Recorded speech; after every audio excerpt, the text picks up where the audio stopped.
¿Qué tal, chicos? Buenas noches. Em, en la clase de ayer estuvimos viendo como una introducción a todo este tema de salud pública y medicina comunitaria, que es básicamente el tema de ciencias de la salud.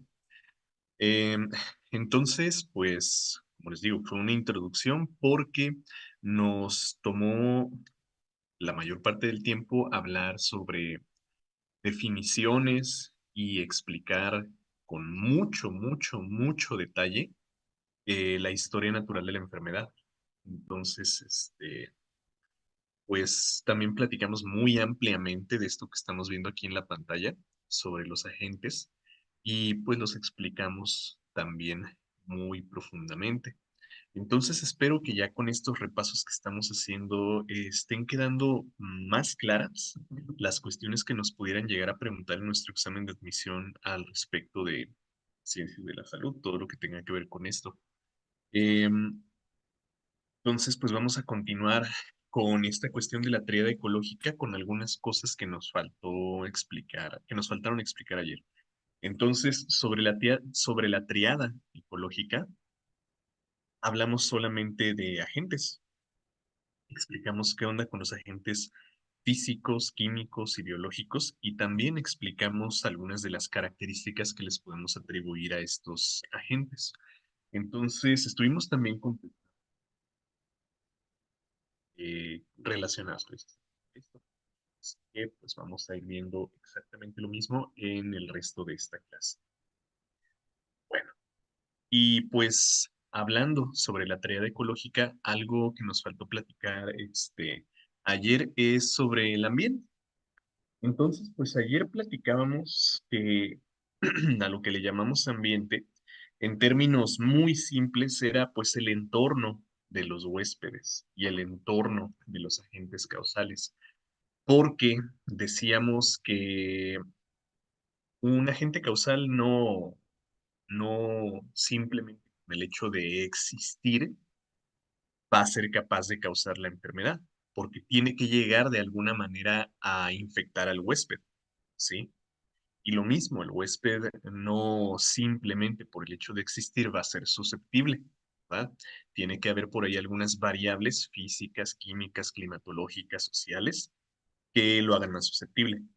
Sí, entonces pues veremos qué onda con esto del ambiente en forma pues precisamente eso, de todas las variables que van a afectar la interacción entre el agente causal y el huésped susceptible. Entonces, ¿cómo definimos al ambiente?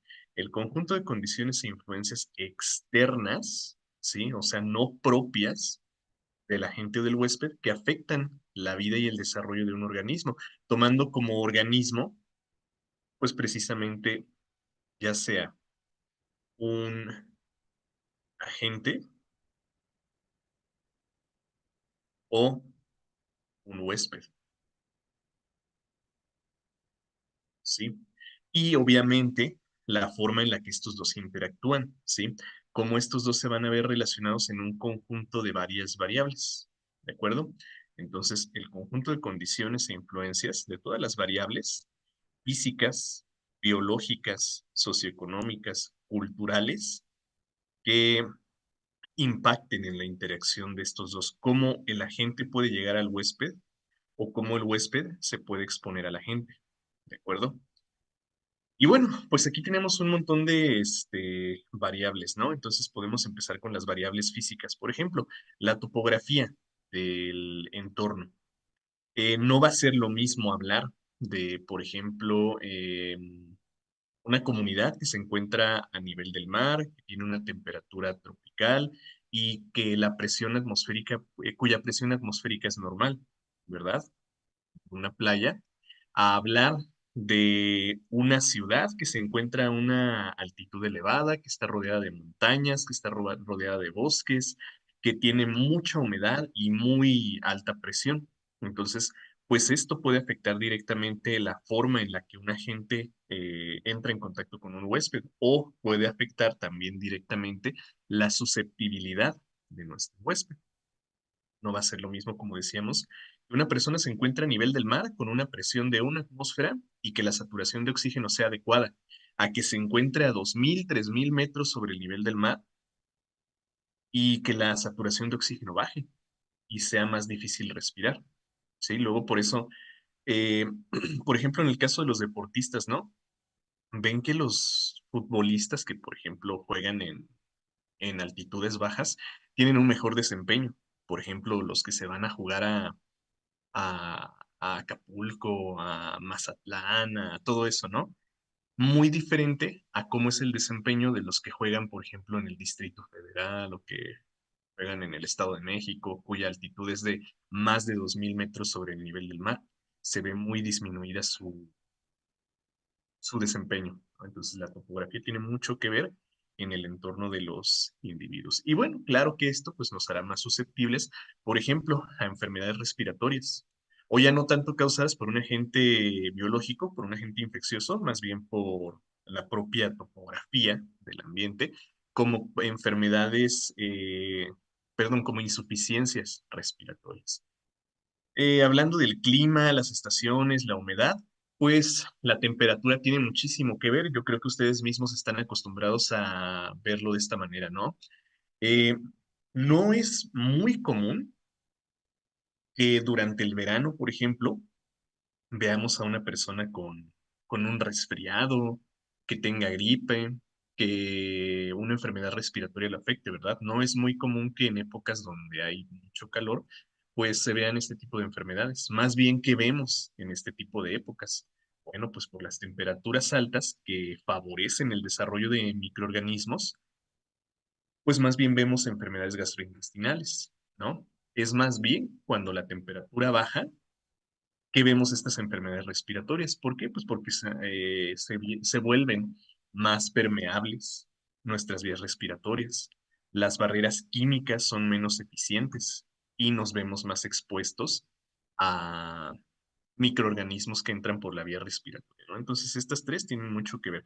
Y claro que están relacionados, pues, precisamente con cuestiones como decíamos, temperatura, la humedad, la presión, la altitud, etcétera. Luego, factores biológicos. Ojo, ¿eh? No estoy hablando de agentes, ¿sí? No estoy hablando de agentes físicos o agentes biológicos. Estoy hablando de factores ambientales, ¿no? Ahora, en el ambiente, en nuestro entorno, nosotros podemos encontrar seres vivos, por ejemplo, flora y fauna. ¿A qué hace referencia flora? A plantas, ¿verdad? Flora nos hace referencia a plantas, ¿sí? Y fauna, animales. Y bueno, pues resulta que hay plantas, ejemplo, que hay plantas, por ejemplo, pues, que pueden, no sé, por ejemplo, producir toxinas, ¿no? Producir sustancias que puedan servir como agentes causales. Entonces, no es que la planta sea un agente causal de una enfermedad, sino el metabolismo de esa planta sea el agente causal, el producto del metabolismo de esa planta funcione como un agente causal, o animales que pueden servir como estos dos, reservorios o vectores, ¿sí? En un momento vamos a platicar un poquito más ampliamente de esto, pero dentro de nuestros animales nosotros podemos ver que hay agentes causales que los van a tomar como hábitat temporal en el que se van a desarrollar o lo van a tomar como un medio de transporte, una vía de transmisión para llegar a su huésped. Hay algunos animales o algunas plantas que también pueden servir como agentes causales de enfermedades o puedo encontrar ahora sí a los agentes causales infecciosos, los agentes biológicos. Luego, factores socioeconómicos, ¿sí? ¿Cómo se relaciona el huésped con su entorno? ¿Cómo todas estas variables pueden afectar en el estado de salud del huésped, ¿no? Entonces, por ejemplo, el empleo, el salario, si se cubren las necesidades básicas, si tienes acceso a servicios públicos, no va a ser lo mismo una persona que vive en una ciudad que tiene, por ejemplo, acceso a electricidad, a servicios de alcantarillado, servicios de saneamiento de agua potable, servicios de pavimentación, servicios de control de animales, ¿sí? A una persona que vive en una comunidad rural, ¿sí? que no cuenta con esos servicios básicos, ¿de acuerdo? Entonces, no será lo mismo. eh, no será la misma calidad de vida, perdón, la misma calidad de vida a la que se somete esta persona y por lo tanto, pues su salud se puede ver comprometida por estas variables, ¿no?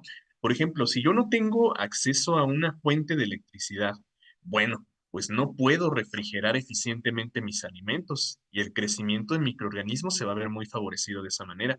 Entonces me voy a exponer más a enfermedades gastrointestinales, ¿sí? Por más natural, por más orgánico que digamos que es el alimento, pues eso no le va a quitar el potencial biótico que tiene para el desarrollo de microorganismos. Si no tengo un adecuado sistema de alcantarillado, bueno, pues los desechos que se están produciendo en esa comunidad se van a acumular de alguna manera y eso también va a servir como un reservorio para agentes causales biológicos, ¿sí? Si no tengo un adecuado control de plagas, bueno, pues pueden haber por ahí muchos vectores, ¿sí? Que pueden transmitir enfermedades. Entonces, estas cuestiones de que se cubran los servicios básicos y que se tenga acceso a servicios públicos impacta directamente en la salud de los pacientes. Luego ustedes van a ver que cuando hagan la entrevista a su paciente de ingreso nuevo y empiecen a hacer su historia clínica, estas son preguntas que obligadamente le tienen que hacer al paciente para saber cómo es su acceso a la salud. Y luego, pues hablando de empleos y salarios, ¿no? Si yo tengo un empleo que cubre con todas mis necesidades básicas de alimentación, de recreación, de todos los servicios, pues básicos, ¿no? De todas las necesidades, perdón, básicas que pueda tener. Bueno, pues mi calidad de vida va a ser adecuada. Voy a tener una adecuada alimentación, voy a tener un adecuado descanso, voy a tener una adecuada recreación, ¿sí? Para mantener una salud no solamente física, sino también mental y social. Y bueno, pues podríamos platicar un poquito más a profundidad de esto, pero ya se entiende la idea, ¿no? Y pues también factores culturales. Saben que hay muchas culturas que restringen algunas, algunas medidas terapéuticas que se pueden tomar o algunas medidas de prevención que pueden evitar enfermedades. O lo mismo, también hay culturas que favorecen mucho la salud de sus habitantes, ¿no? Entonces, pues hábitos, costumbres, niveles educativos, la organización de la población tiene mucho que ver también con cómo los huéspedes van a interactuar con los agentes causales, cómo un huésped va a va a estar, perdón, sometido a algún factor de riesgo, cómo un huésped va a ser educado para poder evitar esos factores de riesgo que causan enfermedades, o cómo un huésped se puede evitar, pues para aplicar medidas de prevención que pues eviten enfermedades. ¿Sí? Entonces, pues, repito, el ambiente es el conjunto de todas las variables que van a afectar el desarrollo de un huésped o de un agente, ¿sí? Entonces, todo esto, pues lo vamos a ir viendo descrito más adelante en algunas preguntas que vamos a revisar. Pero pues básicamente el ambiente es el entorno en el que se desarrollan los agentes o los huéspedes, ¿sí? Y ahora, vamos con la siguiente, que es el huésped. A ver, vamos a ver, por aquí hay algunas preguntas. Dicen, pero también uno se enferma como de gripa por la calor y dicen que es por la calor, no tanto por la temperatura. O sea, estoy diciendo, no es común una enfermedad respiratoria, ¿sí? Cuando la temperatura es normal o alta, ¿sí? No es común, pero tampoco es imposible, ¿sí? Tampoco es imposible que uno se exponga, por ejemplo, a un adenovirus o a un rinovirus en estas temporadas de calor, ¿verdad? O sea, no es común, pero no es imposible, ¿sí? Y pues para un resfriado el agente causal pues no será el calor, ¿verdad? Para un resfriado el agente causal será un agente biológico. ¿Que está en el ambiente? Sí, sí, puede estar en el ambiente. Ahora, ¿es común que mis vías respiratorias sean permeables durante épocas de temperaturas altas? No, no es común. ¿Es imposible? Tampoco. Pues puede ocurrir, ¿sí? A ver, preguntan también por acá. El zancudo. que causa la Zika es parte del medio ambiente? Bueno, ojo ahí, el mosquito no causa la enfermedad, el mosquito transporta al agente causal de la enfermedad, ¿sí? Entonces, más bien, ¿qué sería eso? En un momento que veamos la cadena epidemiológica, vamos a explicar qué sería. Ya me están contestando en el chat, exactamente, y tienen la idea. ¿Un fomite igual es parte del ambiente? Sí, también un fomite. En un momento vamos a platicar de eso de los fomites. A ver, me dicen por acá, es más bien por el cambio de temperatura. Es que miren, escuchen la cosa, escuchen lo que digo. La temperatura no es el agente causal de un resfriado, ¿sí? El resfriado lo causa un microorganismo. La temperatura o los cambios en temperatura van a hacernos más susceptibles, ¿sí? A esa enfermedad. Por ejemplo, decíamos ahorita, la alta temperatura, perdón, la baja temperatura hace más permeables a mis vías respiratorias. ¿Cómo? Bueno, con baja temperatura, por ejemplo, la capa de mucinas de nuestras vías respiratorias, como el moco, pues, no va a ser tan, ¿cómo decirlo?, tan espesa, ¿sí? Va a ser más sólida y eso no va a retener eficientemente cuerpos extraños, como virus que pueden entrar por la vía respiratoria, ¿no? Entonces, en la temperatura baja, véanlo así, sus mocos son sólidos, ¿sí? O también, por cuestiones de homeostasis, ¿qué pasa? Elevamos nuestra temperatura corporal, nuestro hipotálamo le dice al resto del cuerpo, aumenta la temperatura y eso va a ser más bien al revés, más líquidas a estas barreras químicas, como las toxinas, ¿no? Entonces, ¿es el frío el que me causa el resfriado? No, el frío hace más permeables a mis barreras físicas y químicas, ¿sí? Y eso permite que entren más eficientemente microorganismos, no que sea la temperatura la que me causa un resfriado, ¿sí? La gripe, pues. También por eso cuando nos dicen las abuelitas, vas a salir sin suéter, te vas a enfermar. Puede ser, pero no porque la temperatura sea el agente causal, sino porque la temperatura va a ser más permeable la vía respiratoria, la baja temperatura, ¿no? Y eso va a aumentar las probabilidades de que entre un agente causal biológico, ¿sí? Y lo contrario, por ejemplo, en las altas temperaturas, ya ven que les decía ahorita, cuando hay mucho calor, eh, abundan más bien las enfermedades gastrointestinales. ¿Por qué? Pues no porque el calor me suelte el estómago, ¿verdad? No, es porque el calor va a favorecer el desarrollo de microorganismos, por ejemplo, en nuestros alimentos, sobre todo en los que son ricos en nutrientes, en carbohidratos o en proteínas, como la carne o las frutas. Entonces, si la temperatura es alta y no se refrigeran adecuadamente esos alimentos, los microorganismos van a reproducirse y vamos, cuando comamos ese alimento, a introducir una mayor cantidad, una mayor carga biológica de bacterias o parásitos o lo que sea que haya en ese alimento, ¿sí?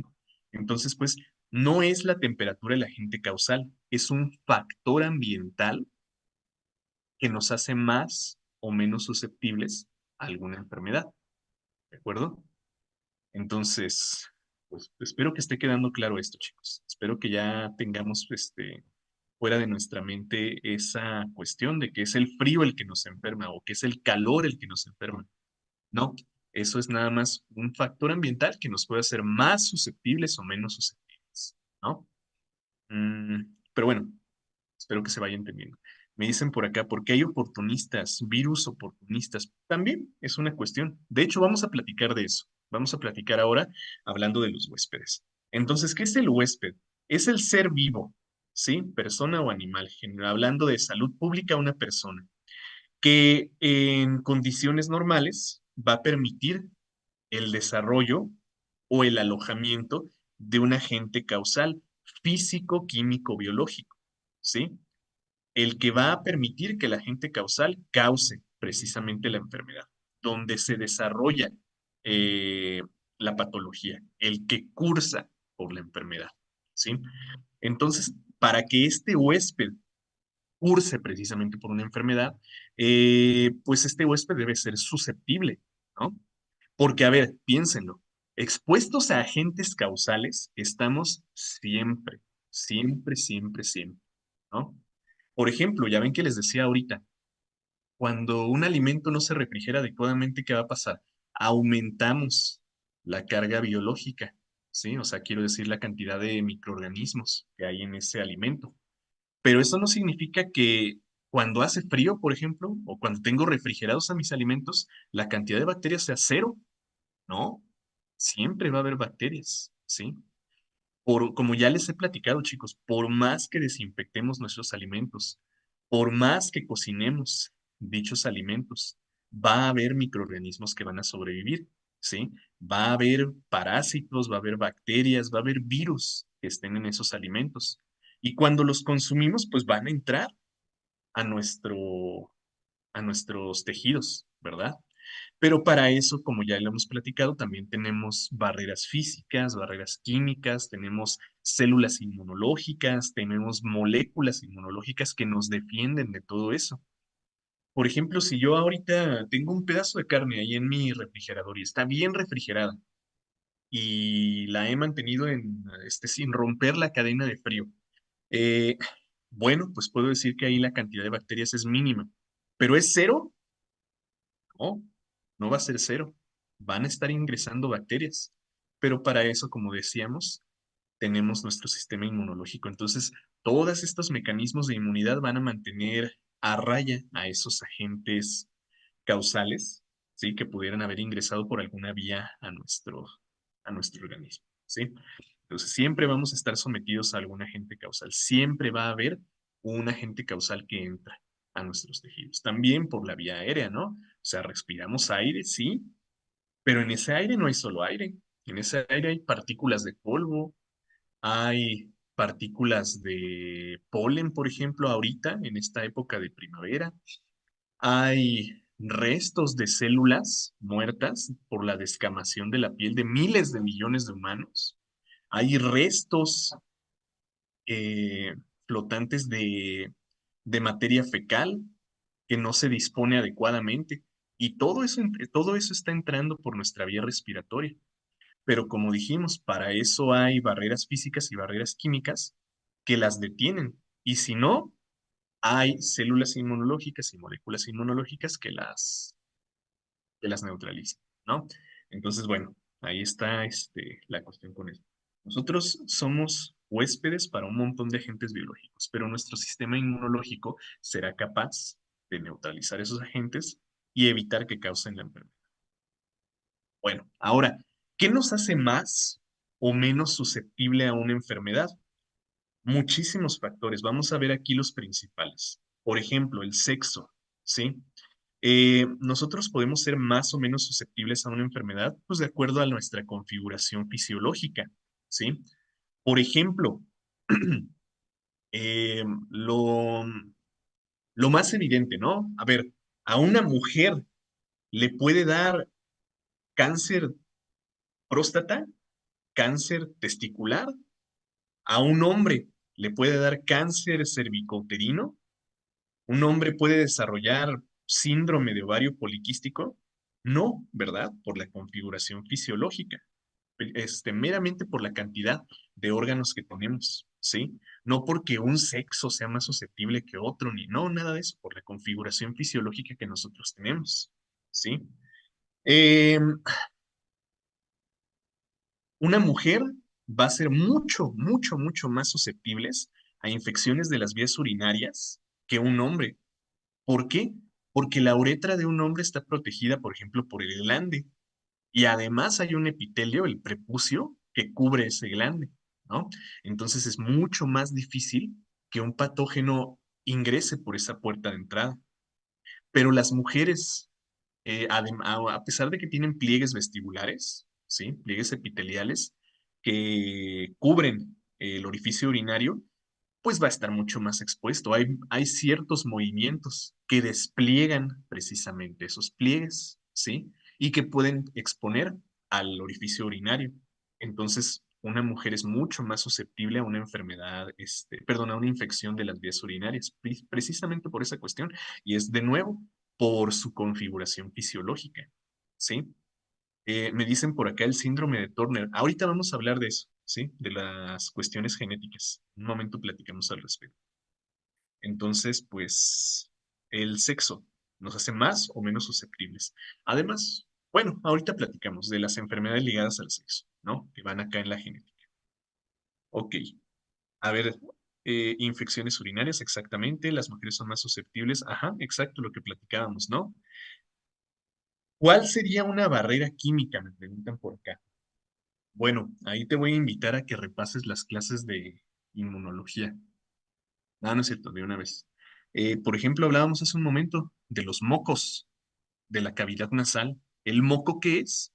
Un conjunto de mucopolisacáridos, ¿sí? De glucoproteínas que se denominan mucinas. Entonces, esas mucinas, esas proteínas, forman esa barrera química que retiene cuerpos extraños. Otro ejemplo, la cera del pabellón auricular, ¿sí? La cera del oído, pues, que se acumula en nuestras orejas, en el canal auditivo. Esa es una barrera química que produce nuestras glándulas sebáceas. Otro, el ácido clorhídrico de nuestro estómago. Es una sustancia química que producen nuestras células parietales de la mucosa gástrica y que puede neutralizar, además de digerir a nuestros alimentos, neutralizar una gran cantidad de patógenos. Y así podríamos seguir la lista, ¿no? Pero se entiende que es una barrera química, una sustancia química que nosotros producimos. Bueno, entonces sexo. La raza, aunque suene difícil de creer, ¿eh? Aunque suene hasta como raro decir que una raza es más susceptible que otra, lo es, chicos. Por ejemplo, eh, los asiáticos son mucho más susceptibles a, por ejemplo, anemias megaloblásticas, anemias hemolíticas o talasemias, de lo que son los caucásicos, por ejemplo, o los occidentales. Los europeos también son muy susceptibles a enfermedades de la piel, ¿no? Precisamente por la cantidad de melanina que tiene la piel. Y lo mismo, las personas de raza africana, los nativos africanos, son muy resistentes a ese tipo de enfermedades de la piel por la cantidad de melanina. Y al mismo tiempo son muy susceptibles a enfermedades metabólicas, ¿sí?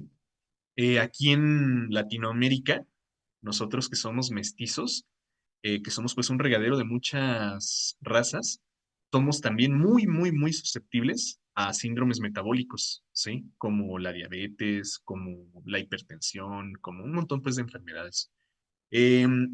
Los norteamericanos también son muy susceptibles, por ejemplo, a enfermedades autoinmunes. Entonces, pues la raza tiene un impacto directo, chicos, en la salud del huésped. Y no porque digamos, ay, una raza es superior a otra. No, simplemente, pues por lo que platicábamos hace un momento, ¿no? La configuración genética, cómo somos una combinación de muchas razas, ¿sí? De muchos genomas iguales, pero con diferencias notables, ¿no? La edad también va a ser un factor que nos va a hacer más o menos susceptibles, porque, por ejemplo, no va a ser lo mismo el sistema inmunológico de ustedes como adultos que ya se han expuesto a un montón de antígenos durante su vida, al sistema inmunológico de un neonato, por ejemplo, ¿sí? Si un neonato se expone ahorita, por ejemplo, a, no sé, a coronavirus que causó la COVID-19, no va a tener los anticuerpos que ustedes tienen y va a agravarse muchísimo la enfermedad. Tampoco será lo mismo el sistema inmunológico que ustedes tienen al sistema inmunológico que van a tener dentro de 60 años, ¿sí? Ya que sean pacientes geriátricos. Porque por más buena que haya sido su vida, a cierta edad, pues sus células van a empezar a tener deficiencias genéticas, ¿no? Y esas deficiencias genéticas van a afectar directamente a su sistema inmunológico. Entonces, la edad es un factor importantísimo en la susceptibilidad de un huésped, ¿sí? A ver, dicen por acá, o los de África como el cólera. A ver, pregunta para todos. Pregunta, ¿la susceptibilidad de las comunidades africanas al cólera tendrá que ver con el agente, el ambiente o el huésped? La susceptibilidad de las comunidades africanas al cólera tiene que ver con el agente, el ambiente o el huésped. El ambiente, exactamente, ¿sí? Entonces, nada tiene que ver esa enfermedad con la raza, ¿eh? Ojo, ojo ahí. Por ejemplo, como el timo que se va degradando, ándale, exactamente. Sí, ya ven que les decía. Ajá, exactamente. Ahorita a esta edad, perdón, que tienen ustedes, en este momento muy probablemente su timo ya entró en un periodo de involución, ¿sí? Porque ya se expusieron a una gran cantidad de antígenos y la función de los linfocitos T se va a relegar a lo que le puedan, a lo que le puedan enseñar los ganglios linfáticos. Entonces el timo ya no va a cumplir ninguna función y se va a ir degradando. Sí, ese es exactamente un factor que tiene que ver con la edad. A cierta edad el timo va desapareciendo. ¿Ah? A ver, por acá, los factores nutricionales. Ya ven que hay muchas conductas de riesgo que tienen que ver precisamente con la alimentación, ¿no? Muchos trastornos psicológicos que tienen que ver con la alimentación.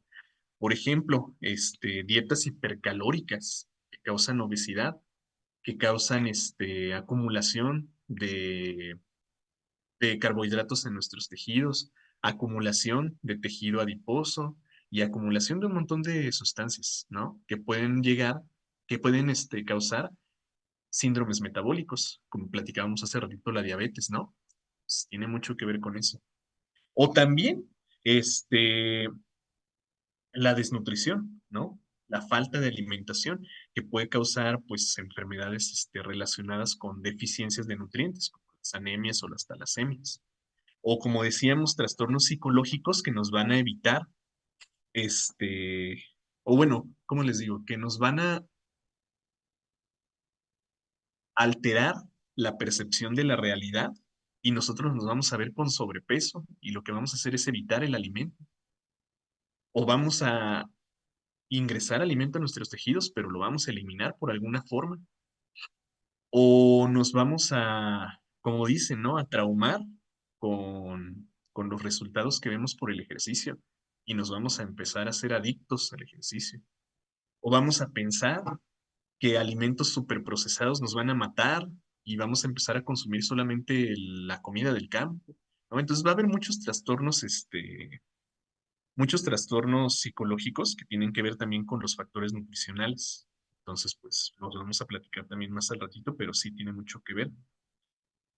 Me dicen por acá, algunas veces los alimentos son agentes, los podríamos tomar, ¿no? Porque ya ven que ayer platicábamos que los agentes son físicos, químicos y biológicos, ¿no? Pero podríamos tomar también agentes genéticos, agentes nutricionales, precisamente. Entonces sí, hay algunos alimentos que funcionan como un agente causal, exactamente. La anemia o anorexias con dietas hipocalóricas, exactamente lo contrario. ¿El exceso de tejido muscular afecta nuestra salud de alguna forma? Bueno, pues es que depende de qué exceso, ¿no? Si hablas de un exceso así, algo exagerado, pues claro que lo va a hacer, porque va a requerir mucha más energía, ¿sí? Y pues sí, sí podría ser contraproducente. Pero si tienes una masa muscular mayor, porque por ejemplo, a ver, este es un caso muy interesante, que van al nutriólogo, ¿no? Que van a su centro de salud, que van al médico y los pesan y les dicen, no, pues estás sobre tu índice de masa corporal. Y tú así, ¿cómo? ¿Por qué? Si yo hago ejercicio y como bien, bueno, pues es que resulta que tienes más masa muscular que tejido adiposo y por eso pesas más, ¿no? Entonces ahí estaría afectando la cantidad de masa muscular. ¿Tienes sobrepeso? ¿Tienes obesidad? ¿Estás propenso a un síndrome metabólico? No, no. Simplemente, pues en términos coloquiales, pues el músculo pesa más que la grasa, ¿no? Entonces, en ese caso no sería ¿cómo te digo? Pues como dices, ¿no? Que afecte a nuestra salud. De hecho, se los podría decir de esta forma. La masa muscular, un alto índice de masa muscular es como un seguro de vida, ¿sí? Para su salud, para mantener, perdón, su salud durante un tiempo prolongado. La masa muscular, véanlo como eso, como un seguro de vida, ¿sí? Como algo que los va a proteger, porque el músculo, a ver, ¿cuál es la función del músculo? Realizar movimientos, ¿no? Y aunque en este momento yo diga, ay, estoy sentado nada más y estoy hablando, bueno, pues para hablar tengo que contraer los músculos intrínsecos y extrínsecos de la laringe. Tengo que contraer el diafragma para expulsar aire. Tengo que contraer los músculos masticatorios para abrir o cerrar la mandíbula, ¿no? Entonces, esa contracción muscular implicará un gasto energético y aunque no esté haciendo ejercicio en este momento, estoy gastando energía. Ahora imagínense si tengo que mantener un músculo de mayor tamaño. Bueno, pues con el simple hecho de dormir y con el simple hecho de regenerar el tejido conjuntivo que lo protege, ya estamos haciendo un gasto energético. Entonces, hasta durmiendo podemos aprovechar a nuestros nutrientes y evitar que se acumulen para causar un síndrome metabólico. Entonces, eso del exceso de la masa muscular afecta a nuestra salud. No, de hecho, como les digo, serviría como un seguro de vida, nos va a proteger. Sí, entonces, pues, ahora que si hablas del exceso de cuando nos sometemos a algún tratamiento farmacológico que tenga que ver con hormonas que mejoran el rendimiento, bueno, pues ahí sí, eso sí ya sería una cuestión completamente diferente. Y a ver, vamos a pensarlo, vamos a pensarlo. Si yo hablara de, de una sustancia, por ejemplo, los esteroides anabólicos, estoy hablando del agente del ambiente o del huésped.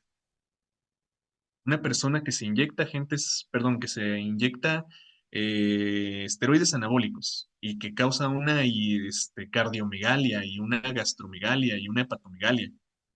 El agente causal y sería un agente químico, muy bien, perfecto. Ok, pues miren ya lo saben todos, chicos. Ya están perfectamente preparados. Bueno, pues listo, ya lo saben todos. Se termina la clase por hoy. Vámonos. Ah, no es cierto, no es cierto. Pero sí, chicos, muy bien. Estaríamos hablando del agente causal. Perfecto.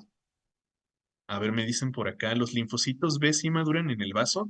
No, ¿en qué quedamos? Dijimos que maduran en, en el cerebro.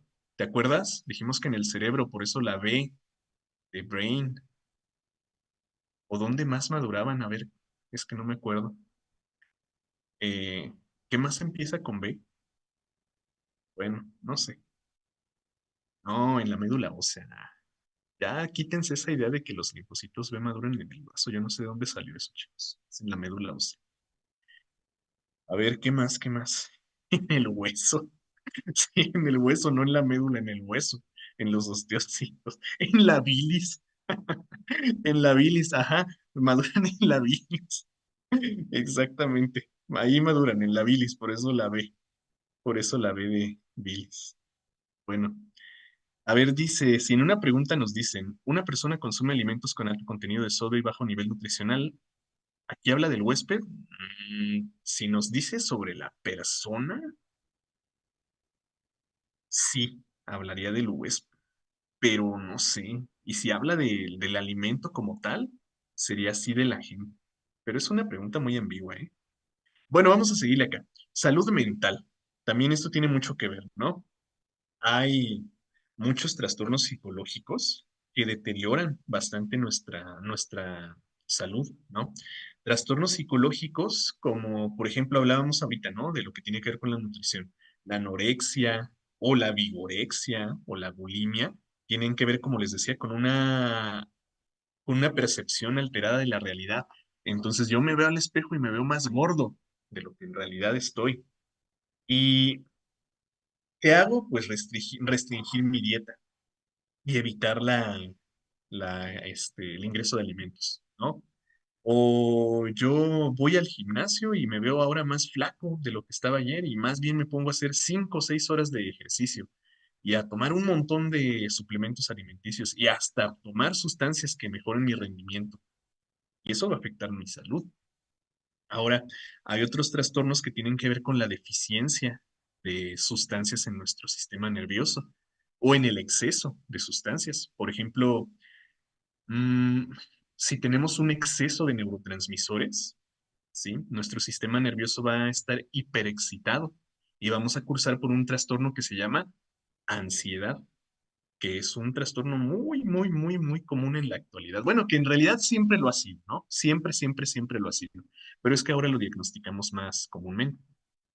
O si nos falta un neurotransmisor, podemos cursar, perdón, por un trastorno depresivo, ¿no? Y tener pues, precisamente depresión. Entonces, la salud mental va a impactar directamente sobre nuestra salud, nuestro estado de salud, porque, por ejemplo, una persona ansiosa o una persona con depresión va a descuidar todos estos factores, ¿sí? Que tienen que ver con el cuidado de la salud, todas estas medidas de prevención que favorecen nuestro estado de salud. Entonces, la salud mental va a tener muchísimo que ver con esto.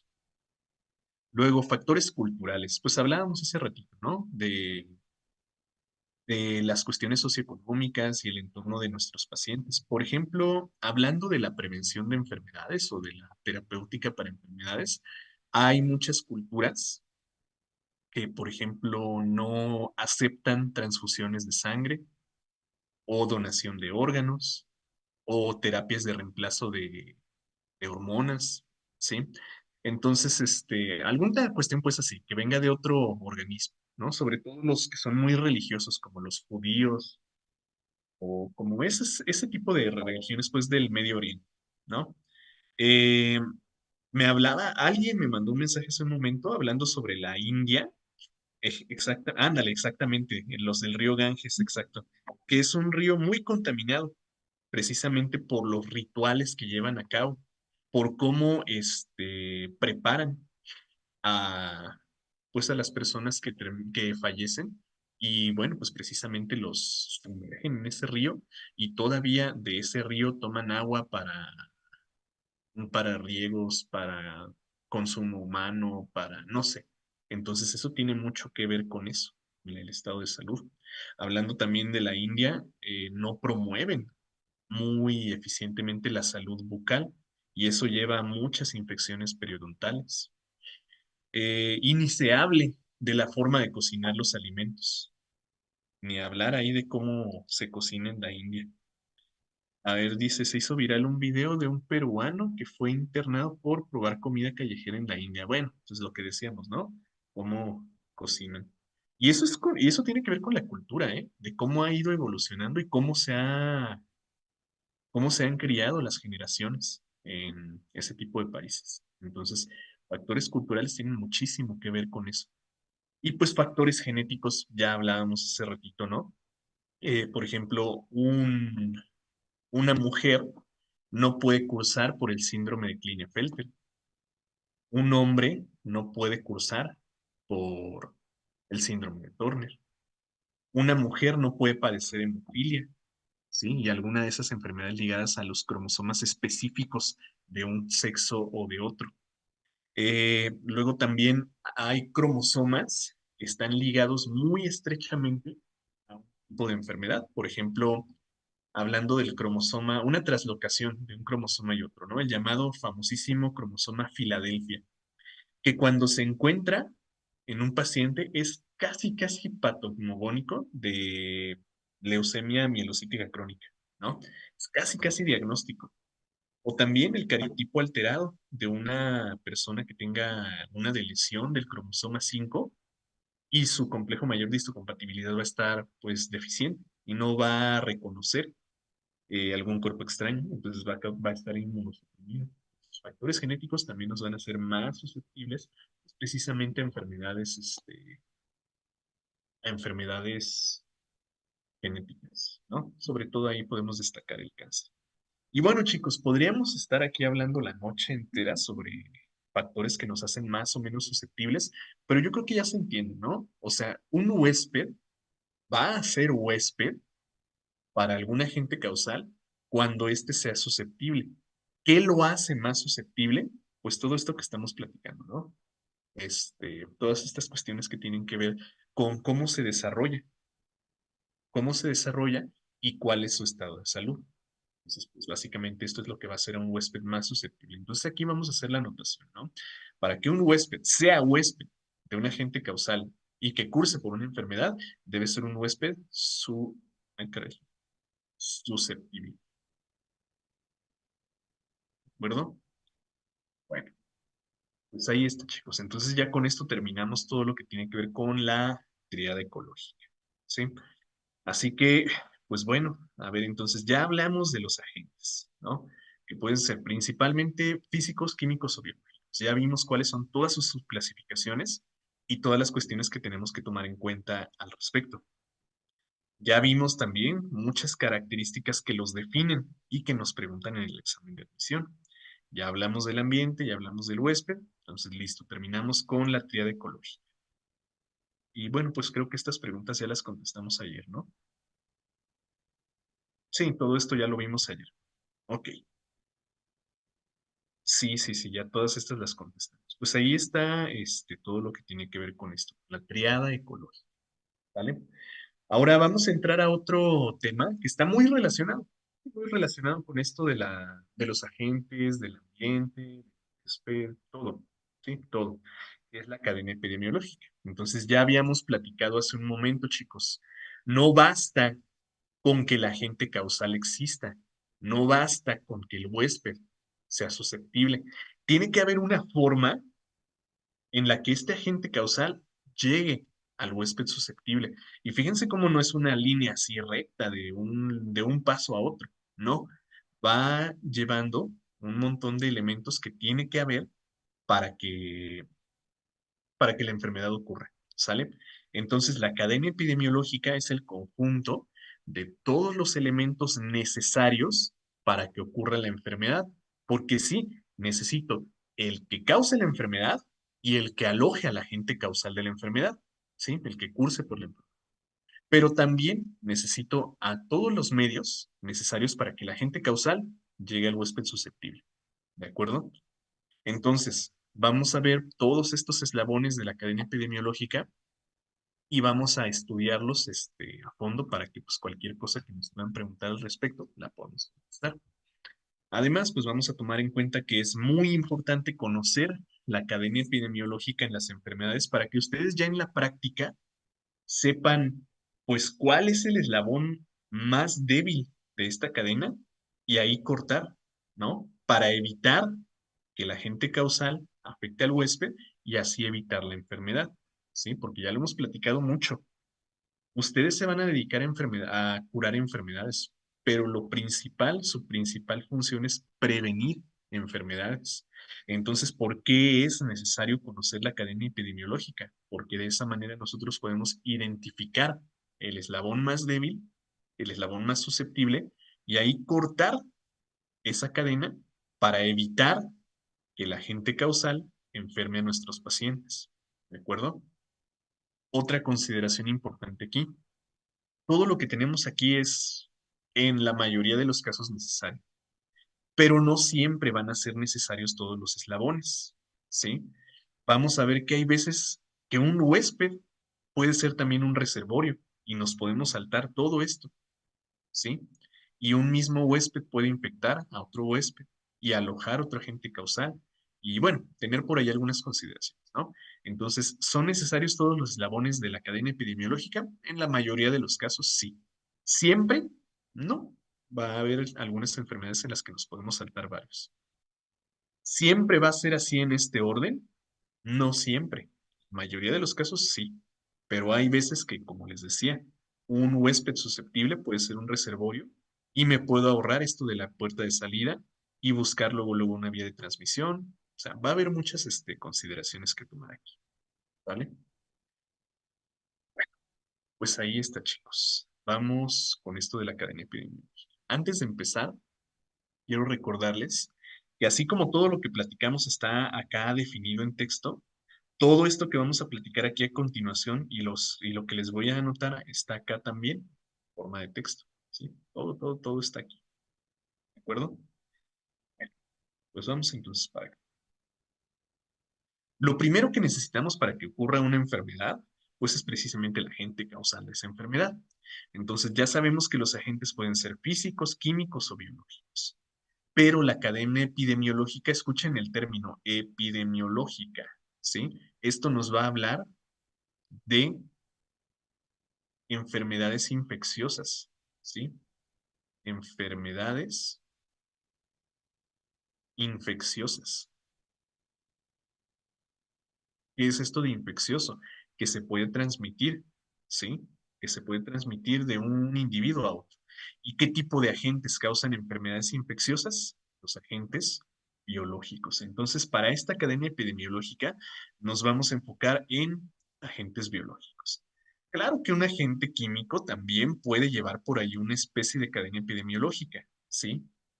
Pero un agente físico, este sí, definitivamente no.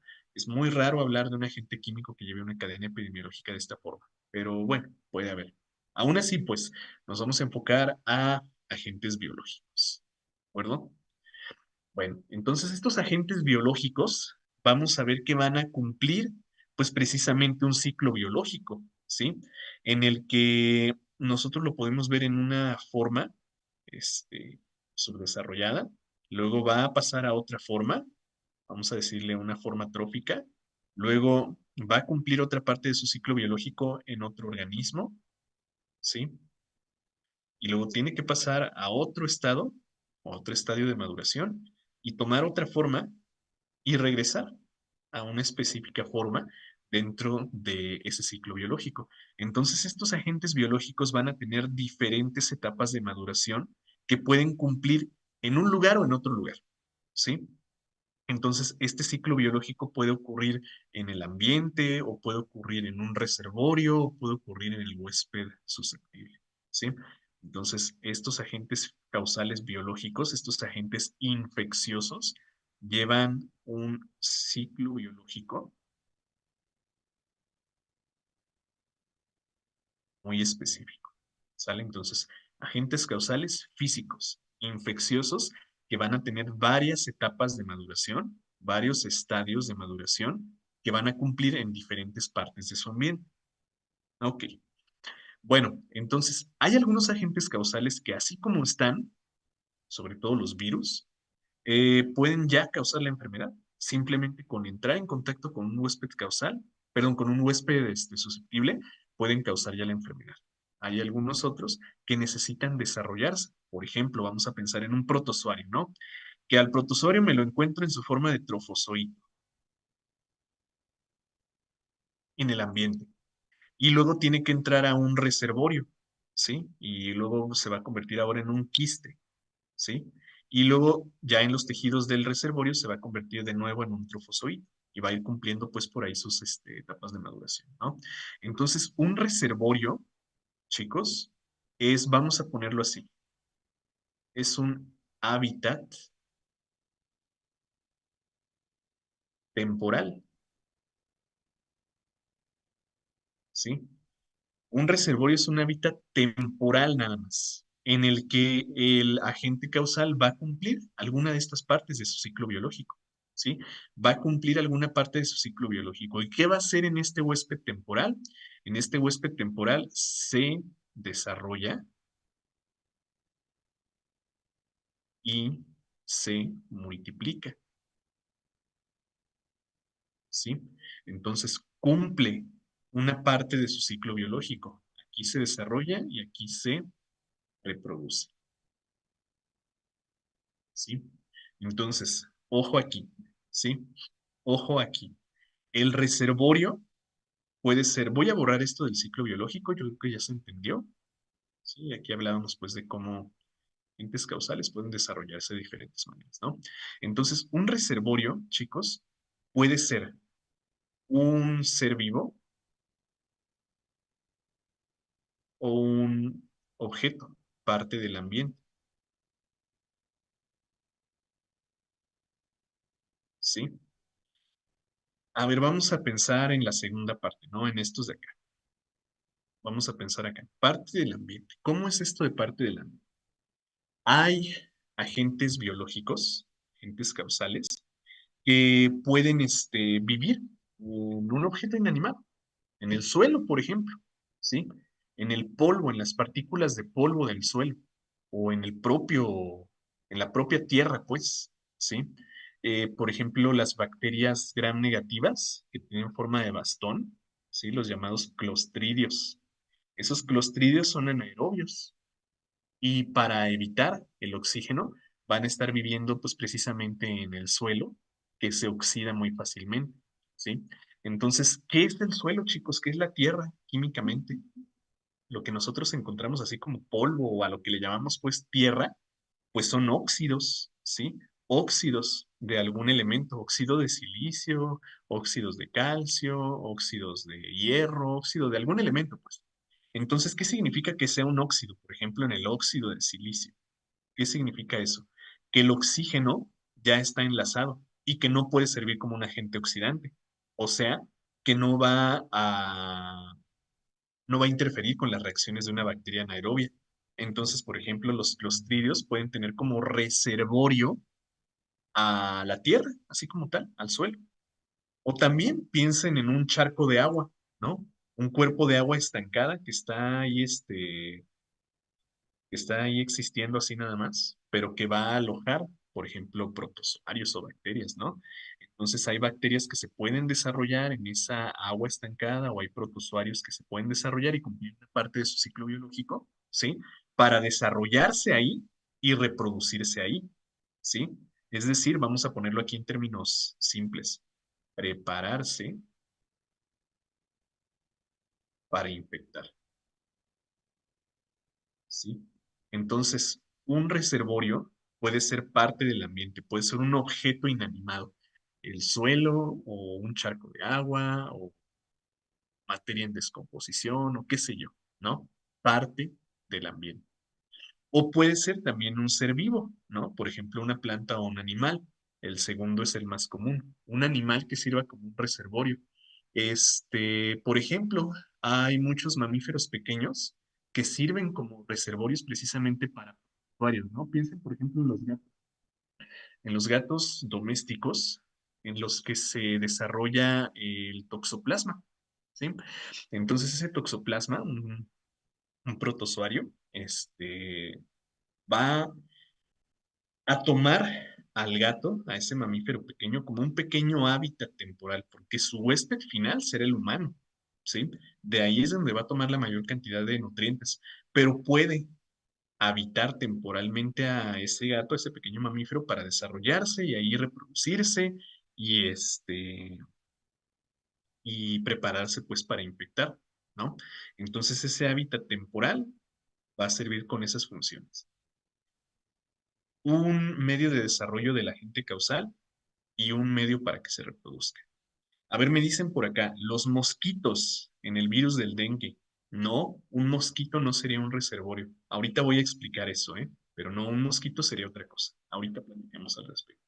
Ahora fíjense cómo les estoy poniendo. El reservorio puede ser clínico o subclínico. Yo creo que esto ya se entiende, ¿no? Ya platicamos qué es clínico y qué es subclínico. O sea, el reservorio puede presentar manifestaciones claras de la enfermedad o puede simplemente mantener incubando al agente causal y no presentar manifestaciones, ¿sí? Entonces, por ejemplo, en los perros con rabia o mamíferos con rabia, pues es muy evidente la infección por ese virus, porque ese virus se aloja en el sistema nervioso y una de sus formas de reproducir, bueno, de asegurar su reproducción, es causar una alteración, una psicosis en los animales a los que infecta para perpetuar la infección por el virus. Entonces, ese sería un reservorio clínico porque presenta las manifestaciones. Hablando ahorita de lo que hablábamos del gato, ¿no? Un gato que tiene toxoplasmosis no va a presentar manifestaciones. Entonces, ese es un portador, perdón, es un reservorio subclínico. Y un portador, más bien hablando de ectoparásitos macroscópicos, ya no tanto agentes biológicos microscópicos. Por ejemplo, un portador de ectoparásitos hematófagos como pulgas o garrapatas o esa clase pues de ectoparásitos, ¿no? Entonces, no es ni clínico ni subclínico, simplemente es portador porque los transporta en su superficie, ¿no? ¿Y qué hace el agente causal en ese tipo de reservorios? Pues simplemente desarrollarse, ¿sí? Desarrollarse para llegar a su huésped final, que va a ser pues el ser humano, ¿de acuerdo? A ver, me dicen por acá. Y puede empezar a representar algún síntoma. Ajá, exactamente, ¿verdad? Es lo que decíamos. Puede ser clínico o puede ser subclínico, como el lago de Pátzcuaro. Pues sí, como un cuerpo de agua, ¿no? Como en la rabia, el reservorio es el perro, exactamente lo que hablábamos hace un momento. Ándale, ya me están diciendo qué parte de la cadena epidemiológica sería un mosquito. Ahorita lo platicamos. Por eso se recomienda que no haya gatos con las mujeres que se quieren embarazar. Pues sí, pero, o sea, mientras se tenga, o sea, hay que ser dueños responsables, ¿no? Si vamos a tener mascotas, no tienen por qué representar un riesgo. Entonces hay que desparasitarlos y así no servirán como reservorios. Entonces, pues sí es un riesgo que se debe tomar en cuenta, pero como os digo, si somos dueños responsables, no tiene. Dicen por acá, en el dengue, el reservorio sería un charco, ándale, exactamente, un cuerpo de agua estancada, ese sería el reservorio, ¿sí? El, ok, muy bien. Muchos ya tienen aquí la idea, ¿sí? De que sería un mosquito. Muy bien, chicos. Bien, ahora vamos con la puerta de salida. ¿Qué hora es? Órale. ¿Cómo? Pues ¿a qué hora empezamos? ¿Sí empezamos a las 9? ¿O como empezamos como a las 9:30? ¿O qué onda? ¿Por qué se nos hizo tan tarde? A ver, vamos a tomarnos unos minutillos, ¿sí? ¿Vamos entendiendo bien todo hasta aquí? Sí se va entendiendo lo que vimos ahorita sobre el agente causal y el reservorio, ¿no? ¿Todo claro? ¿Sí? Ok, vamos a tomarnos unos minutillos, ¿sí? Para continuar con los demás eslabones de la cadena epidemiológica y pues, que todo bien claro para que ya no haya estas confusiones, ¿sale? 5 minutillos, chicos, y continuamos para terminar con la cadena epidemiológica.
Ok, chicos, listo.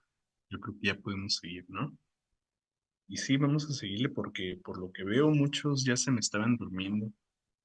Entonces vamos a seguirle ya para terminar con esto.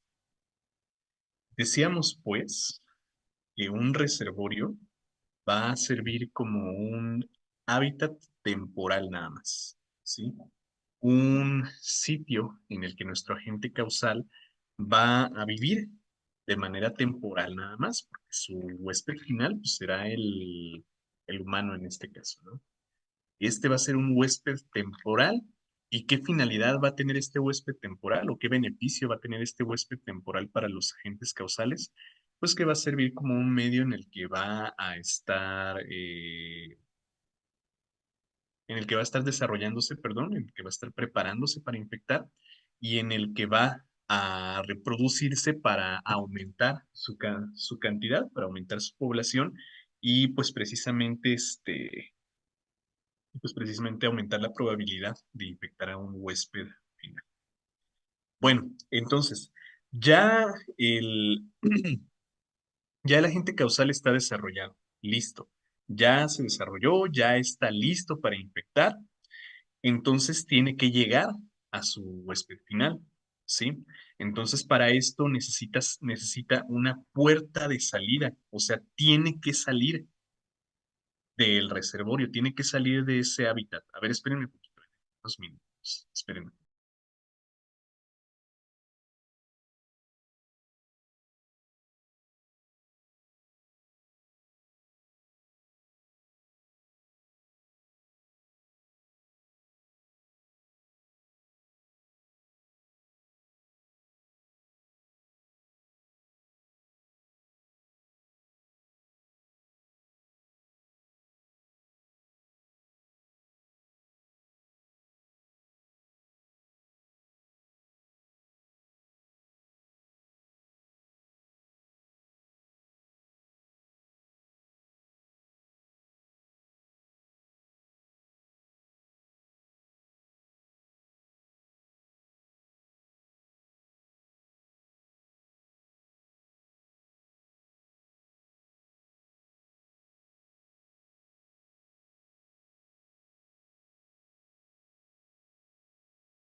Listo, listo, gracias.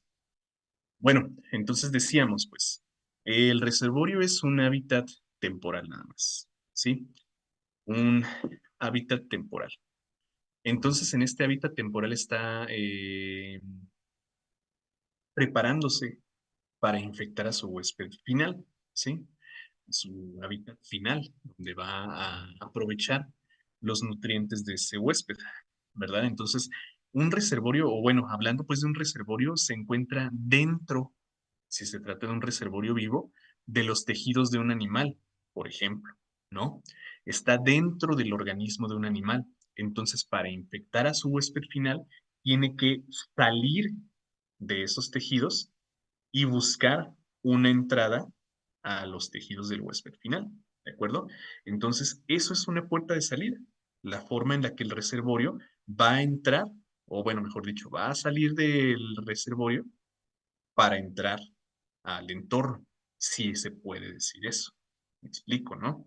Entonces, la puerta de salida es precisamente la forma en la que el agente causal va pues, precisamente a salir de su reservorio para entrar al ambiente, si lo podemos decir así, ¿sí?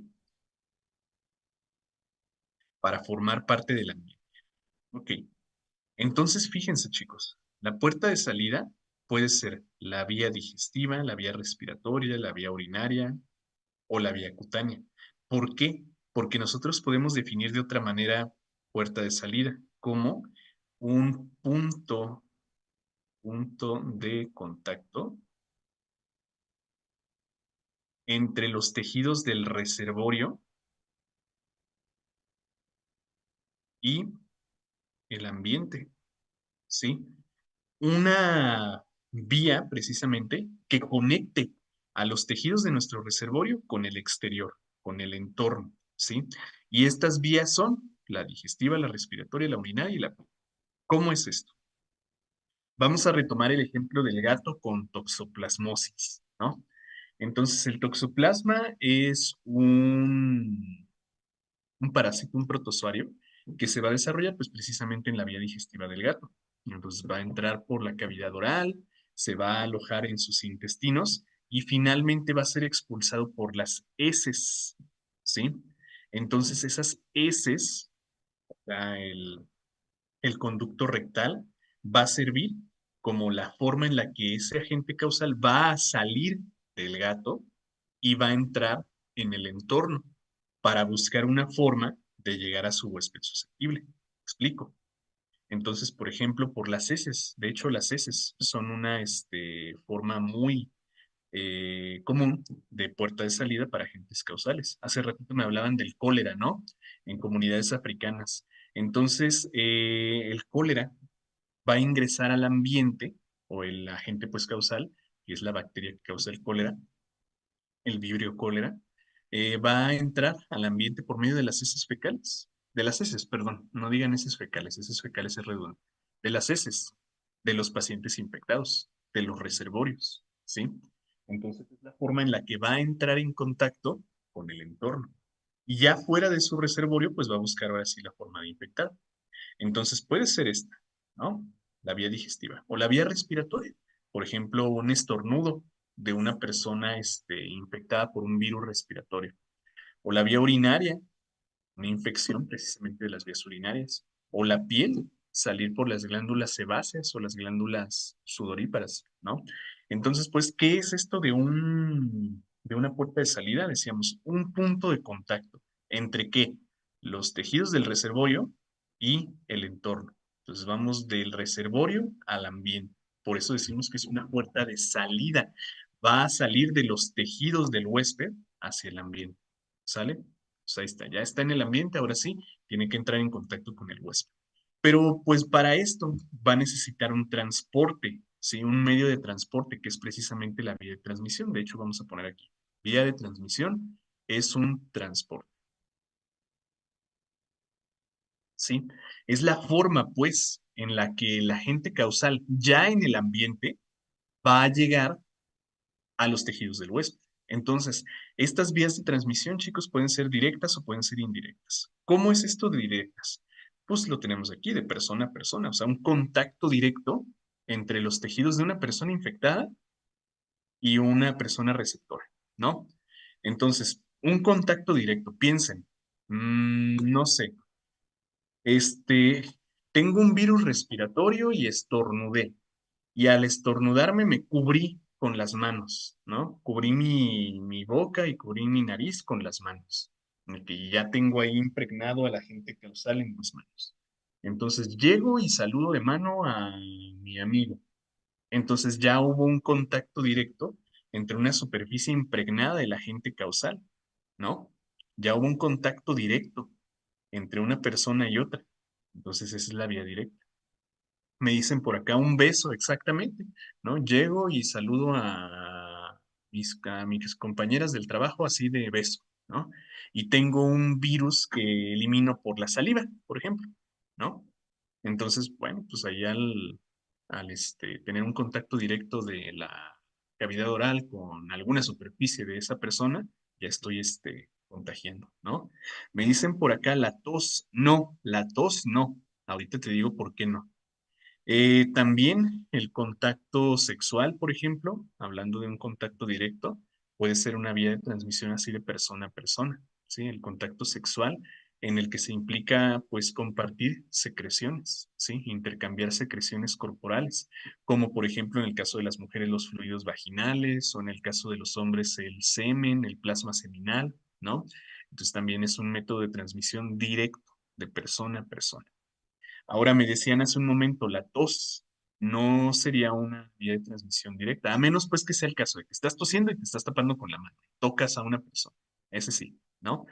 Pero más bien la tos, vámonos hasta acá al final, la tos sería la vía aérea, porque cuando toses, ¿qué pasa? Liberas partículas de saliva, ¿no? Gotas microscópicas de saliva. o gotas microscópicas de secreciones nasales al ambiente y viajan precisamente por el aire. Entonces es precisamente por el aire como van a llegar a su huésped final. Entonces más bien esa sería una vía de transmisión indirecta y sería la vía aérea, ¿no? Un estornudo cuando ya ni siquiera me cubro y así no me importa nada y estornudo al aire. Esa también sería la vía aérea porque estoy expulsando aerosoles de mis propias secreciones que contienen ese virus al aire, ¿sí? Al ambiente. Luego por acá tenemos a los vectores. Entonces, fíjense muy bien, ¿eh? Fíjense. Vamos a recordar que era un reservorio. Decíamos que un reservorio podía ser un ser vivo. Puede ser un ser vivo. ¿Qué pasaba en este ser vivo? El agente causal se desarrolla, ¿sí? El agente causal se desarrolla. O sea que está entrando aquí, está entrando un reservorio para desarrollarse. Puede ser un ser vivo. ¿Qué es un vector? Un vector es obligadamente un ser vivo. ¿Sí? Un ser vivo. Dijimos que el reservorio es un huésped temporal, un hábitat temporal, ¿sí? Es pues es un organismo, un ser vivo en el que el reservorio va a cumplir una parte de su ciclo biológico, ¿sí? O sea, va a vivir aquí.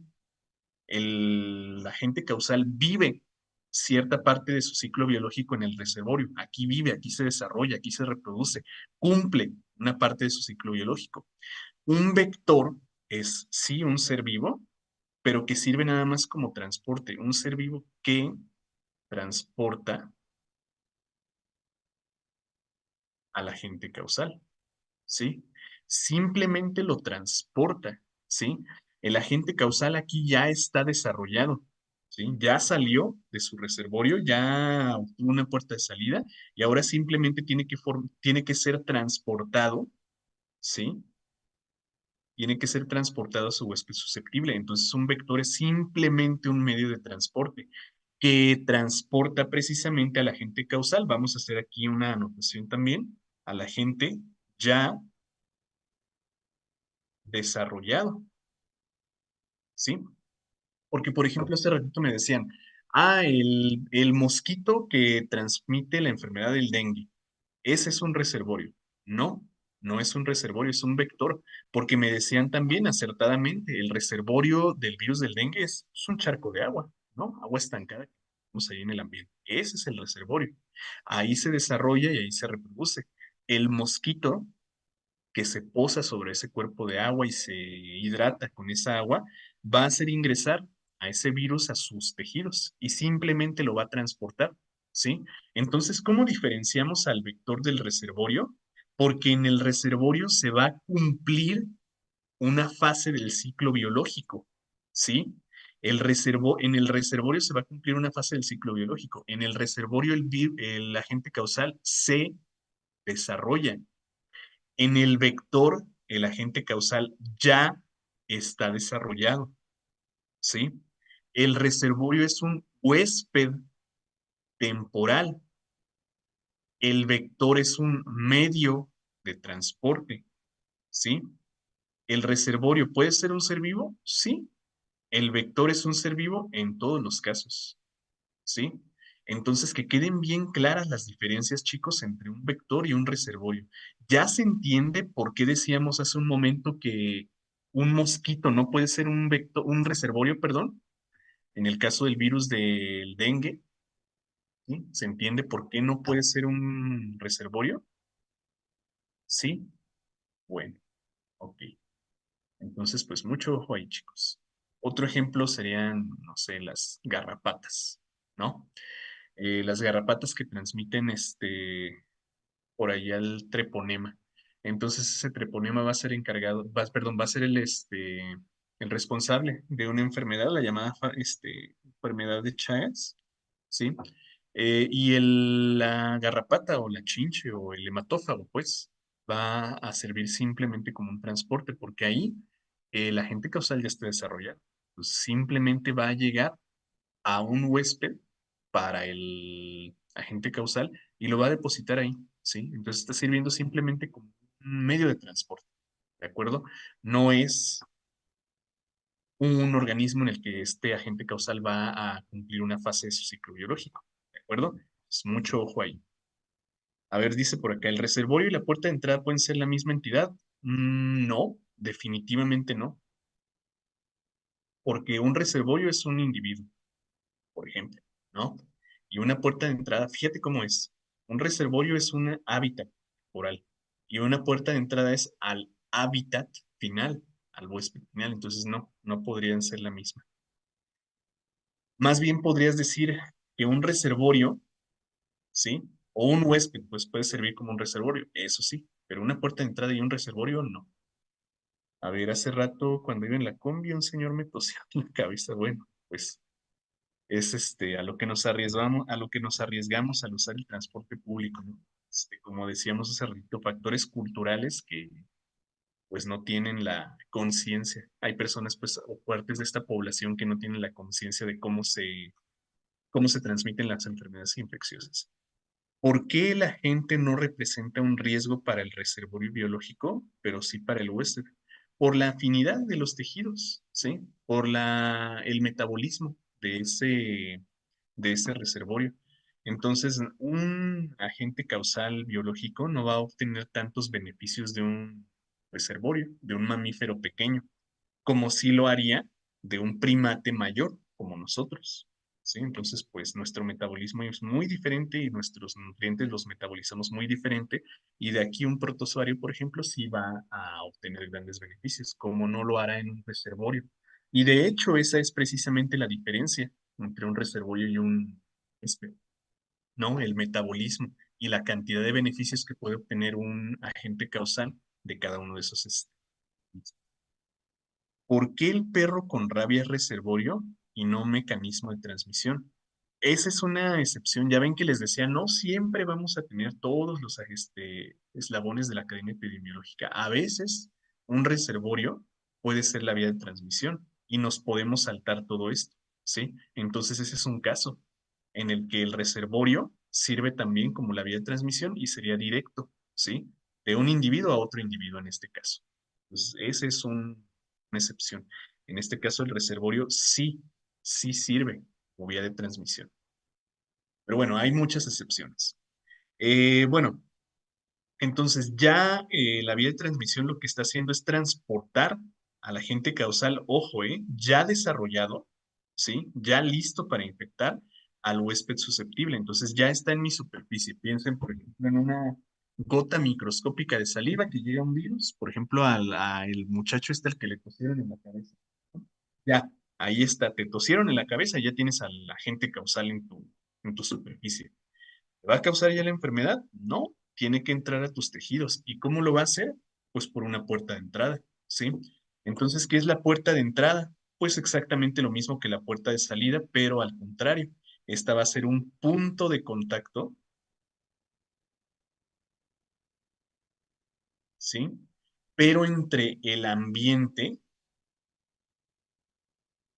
y el huésped, ¿sí? Si se fijan cómo es al revés, como acá puerta de salida era punto de contacto, puerta de entrada es punto de contacto. Pero puerta de salida es del reservorio al ambiente, ¿sí? Y puerta de entrada es del ambiente al huésped. Y se fijan que son las mismas, ¿verdad? Son exactamente las mismas, porque este punto de contacto va a ser, pues, generalmente un orificio corporal o una cavidad, ¿no? Entonces, pues, por la vía digestiva, acá la vía digestiva era, por ejemplo, la cavidad anal, ¿sí? Y acá, en la cavidad digestiva, la puerta de entrada es la cavidad oral, la boca, ¿no? Entonces, si ven como uno es una salida y otro es una entrada, ¿sí? Podemos diferenciar. Entonces, para que el agente causal cause la enfermedad, precisamente, pues tiene que entrar a nuestros tejidos. ¿Y cómo lo va a hacer? Pues como dijimos, por algún orificio corporal o por alguna cavidad, por algún punto de contacto, pues, entre el entorno y nuestros tejidos, ¿sí? Entonces, estos puntos de contacto, ya decíamos, es la cavidad oral. Ingerimos alimentos, sí. Pero ya dijimos, en esos alimentos pueden ir los agentes causales desarrollados. Por más que desinfectemos, por más que cocinemos el alimento, puede ir un agente causal por ahí desarrollado. La vía respiratoria, entra aire, sí, entra aire, pero también entran cuerpos extraños. Y entre esos cuerpos extraños pueden ir los agentes patógenos. La vía urinaria, bueno, es una vía de excreción. Vamos a eliminar compuestos, pero sigue siendo un orificio, sigue siendo un punto de contacto por el cual un agente causal puede ingresar, ¿no? Por el orificio uretral. Ya decíamos hace ratito, el hombre tiene un glande y tiene un prepucio que protegen ese orificio urinario, pero sigue habiendo una probabilidad. La mujer tiene pliegues vestibulares que protegen a ese orificio, pero hay más susceptibilidad. Entonces, pues, la vía urinaria es una vía de excreción, pero también puede servir como una puerta de entrada. Y la piel, bueno, pues hay glándulas que excretan sustancias, pero también esos orificios glandulares pueden servir como un sitio de entrada para microorganismos. Entonces, fíjense cómo la puerta de salida y la puerta de entrada son exactamente lo mismo, nada más que al revés. Un punto de contacto entre reservorio y ambiente, puerta de salida. Punto de contacto entre ambiente y huésped, puerta de entrada. Se entiende, ¿no? Entonces, fíjense, ya que el agente causal está en mi superficie, necesitamos pues ser susceptibles, porque ya dijimos, ¿no? Nuestro sistema inmunológico tiene que ser capaz de neutralizar a ese agente patógeno. Si no, decimos que somos susceptibles. ¿Y qué significa que seamos susceptibles? Bueno, pues que tenemos la predisposición para que ese agente causal cause la enfermedad. ¿Qué nos hace susceptibles? Ya lo platicamos hace ratito, ¿no? La edad, el sexo, la raza, los factores nutricionales, culturales, genéticos, etcétera. Pero hay por ahí otras cuestiones que también tenemos que considerar. Por ejemplo, las enfermedades, ¿no? En el estado de salud absoluto, que no existe en realidad, pero bueno, en un estado de salud absoluto, pues vamos a ser muy poco susceptibles. Pero cuando estamos cruzando por una enfermedad y mis tejidos se están encargando de resolver esa enfermedad, mi cuerpo está en un desequilibrio homeostásico, bueno, pues va a ser más fácil que un agente causal cause la enfermedad. Una lesión, por ejemplo, una lesión cutánea, puede representar una puerta de entrada y me va a ser más susceptible, va a hacer que entre una mayor cantidad de patógenos a mi organismo. Intervenciones quirúrgicas que no solamente representan una herida, una puerta de entrada, sino que también pueden ser, por ejemplo, intervenciones quirúrgicas que requieren una inmunosupresión, o sea, apagar a mi sistema inmunológico para que me trasplanten un órgano. Y pues ya decíamos, ¿no? La edad, el sexo, etcétera. Entonces, ¿qué nos hace más susceptibles? Muchos factores, ¿de acuerdo? Entonces, pues ahí está la cadena epidemiológica, chicos, que tiene que ver con el que causa la enfermedad, ¿sí? Que se tiene que desarrollar, ¿sí? Tiene que prepararse para infectar. Ya listo para infectar, tiene que salir de ese hábitat temporal. ¿A dónde sale? Al ambiente. En el ambiente se va a encontrar con el huésped, pero para eso tiene que ser transportado. ¿Cómo se va a transportar? Bueno, de manera directa o de manera indirecta, ya vimos cuáles son los casos. Ya transportado el huésped final, va a estar en su superficie y tiene que entrar a sus tejidos. ¿Cómo va a entrar? Pues por algún orificio o alguna cavidad, ¿sí? Y ya dentro, ¿qué necesita para que cause la enfermedad? Que el huésped sea susceptible por cualquiera que sea de estas factores. ¿De acuerdo? Entonces, pues ahí la tenemos, chicos. Todo esto es la cadena epidemiológica. Ahora, repito, ¿necesito todos los eslabones? No, no necesariamente. ¿Un reservorio puede ser una vía de transmisión? Sí. ¿Un reservorio puede transmitir directamente al huésped susceptible? Sí, sí, sí, sin necesidad de una puerta de salida, una puerta de entrada y una vía de transmisión. Puedo quitar todo esto, ¿sí? Y hacer una transmisión directa. ¿Un huésped susceptible infectado puede servir como un reservorio? También, ¿sí? Y brincarnos también todo esto. Entonces, repito, Para esto, chicos, necesitamos conocer la cadena epidemiológica para saber cuál es la parte más débil de esta cadena y ahí cortar la enfermedad y evitar que se transmiten las enfermedades infecciosas. Y bueno, pues esto nos lleva a las medidas de prevención, ¿no? Pero, a ver qué hora es. Bueno, ya es medio tarde. Vamos a contestar algunas preguntas y ya dejamos para nuestra siguiente clase todo esto de medidas de prevención. Aquí están todas las definiciones, chicos, ¿sí? Todo lo que estuvimos platicando, aquí está en texto que no creo que necesiten repasarlo otra vez, yo creo que ya quedó bastante claro, ¿no? Y bueno, a ver, vamos a ver qué onda con esto. Dice, ¿a qué eslabón de la cadena epidemiológica hace alusión el hábitat natural en el cual un agente infeccioso vive, crece y se multiplica? Pues yo creo que aquí está bastante claro, ¿no? Reservorio. Porque vía de salida y susceptibilidad, nada que ver, lo podemos descartar inmediatamente, ¿no? Sería un reservorio. A ver, dice por acá, los dermatofitos requieren que las... Dermatofitos son hongos que crecen en la superficie de nuestra piel, ¿sí? Entonces dice, requieren que las personas funcionen como un hábitat en donde pueden crecer y reproducirse, ahí está la clave, ¿sí? Para que tengan la capacidad de provocar la enfermedad. ¿A qué eslabón de la cadena epidemiológica hace referencia este ejemplo?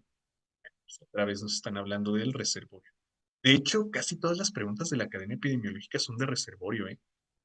Pero bueno, la hepatitis A es una enfermedad infecciosa ocasionada por un virus. A ver, virus, la cual puede reproducirse en el ser humano y causa inflamación en el hígado. Un signo característico es la ictericia. ¿A qué eslabón de la cadena epidemiológica corresponde? ¿Qué sería este? Un agente exactamente. Este sería el agente causal. Y sí, un agente causal biológico. Muy bien. Eslabón que inicia la cadena epidemiológica de Salmonella typhi. Eslabón que inicia, ajá, exactamente, sería el agente causal, ¿sí? Fíjense cómo el inicio siempre, siempre, siempre, la cadena epidemiológica es el agente causal, ¿sale? Y bueno, pues ahí está. Ok. Nos falta hablar de algunas cosillas. No me acordaba que tenemos que tocar esto de los signos y síntomas, ¿sí? Entonces, pues yo creo que esto ya lo dejamos para mañana. A ver, si no hay agente, no hay enfermedad. Exactamente. Recuerden que por algo se llama tríada ecológica, ¿sí? Por algo se llama triada, porque necesitamos a los tres elementos para que ocurra. Si no hay agente, no hay enfermedad. Si no hay huésped, no va a haber enfermedad. Si no hay un entorno donde estos dos interactúen, no habrá enfermedad. Por eso necesitamos a los tres elementos de la tríada ecológica y lo mismo con la cadena epidemiológica, solo que aquí sí podemos hacer una excepción. No siempre voy a ocupar a todos los eslabones de la cadena, ¿sí? A veces me puedo saltar algunos. Bueno, pues ahí están las preguntas, chicos. No sé si tengan alguna duda con alguna de estas.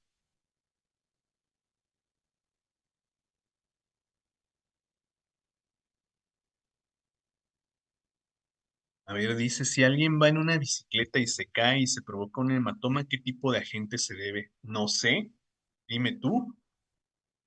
Se cae y se impacta contra el suelo, que es un objeto inanimado, y hay una transferencia de fuerzas. ¿Qué sería? Dime tú. Todos los que me están contestando por el chat, correcto. Pero a ver, quién me hizo esa pregunta, contéstame, está fácil. Todos los que me están mandando mensaje te están correctos. Mecánico, exactamente. Muy bien. Sería un tipo de agente físico, ¿sí? Y concretamente mecánico. Muy bien, chicos. Muy bien. ¿Cuáles eran las respuestas de estas preguntas? Ay, a ver, déjame ver si las podemos. Ah, sí, mira, ahí están. Ahí están. ¿Vale? Ok, chicos. ¿Alguna otra duda? ¿Alguna otra pregunta? ¿Algo que no haya quedado claro con todo lo que vimos hoy? ¿No? ¿Y cuándo sería físico? Pues mira, eso lo explicamos con muchísimo detalle ayer. Entonces te recomiendo que repases lo que platicamos ayer. Sí, repasa la clase de ayer y ahí te vas a poder contestar. Eso te digo, lo expusimos con mucho, mucho, mucho detalle ayer. Sí. Ah, pues acuérdense que a los de los domingos les pasan las clases, a los que son pues de Zamora, ¿sí? Son de Zamora. Bueno, ok chicos, si no hay pues más dudas, si no hay más preguntas, sería todo de mi parte el día de hoy y pues nos vemos mañana para continuar con las medidas de prevención, los factores de riesgo y pues algunas cuestiones que diferenciar entre signos y síntomas. ¿Sale? Hasta mañana chicos, nos vemos.